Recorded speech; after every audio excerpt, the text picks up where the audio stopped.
Hey everyone, this is Giancarlo Bernini coming to you from EA's pre-TGS event. I am joined by Patrick Bach, who's going to tell us a little bit about Battlefield Bad Company 2. So what are we seeing on display here today? What we're showing here is actually a new multiplayer map that we haven't shown before, and it's hands-on, so everyone can try it. It's called Atacama Desert, so it's of course a desert setting.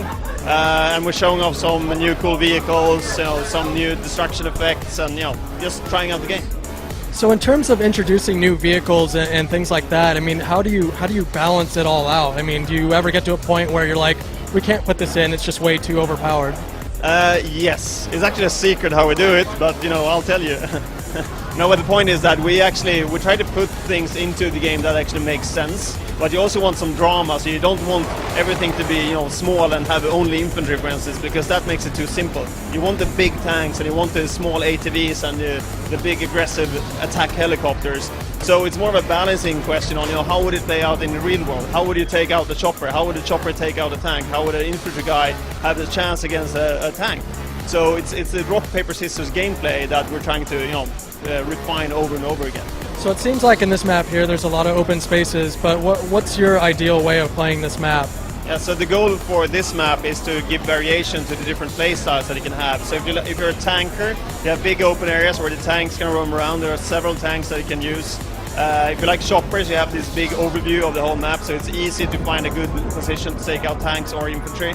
And if you're infantry, you can easily find a good hiding position in the small villages of this map. So we want to give everyone a piece of everything, but since it's a Battlefield game, you can't win the map if you just play it one way. You need to use all different angles of the Battlefield rock, paper, scissors gameplay to master the map.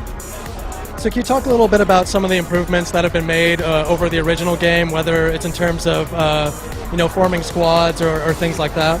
Yeah, so one of the areas that we're improved a lot in is the squad play. So we're adding a lot of features to if you want to play as a squad, it should be a smoother experience. So for instance, it's easier to create a squad, it's easier to spawn in on squad members. You can also have context-sensitive commands that you can send to the squad, and we have achievements and awards for different squad play tactics. Other things is improved vehicles. We made sure that they have better physics models, they look better, they play better. We improved the destruction in the game, of course. So what we call Destruction 2.0, where you can actually not only punch holes in walls like you could in the last game, you can actually take down full buildings now, turning them into rubble.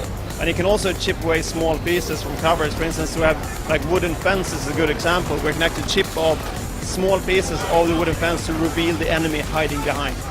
So theoretically, if you had a sniper inside of enemy sniper inside of a building, you could just send the helicopter in to take out the building entirely. Yeah, that's exactly what we wanted to do. We don't want to give snipers the opportunity to have a perfect hiding spot.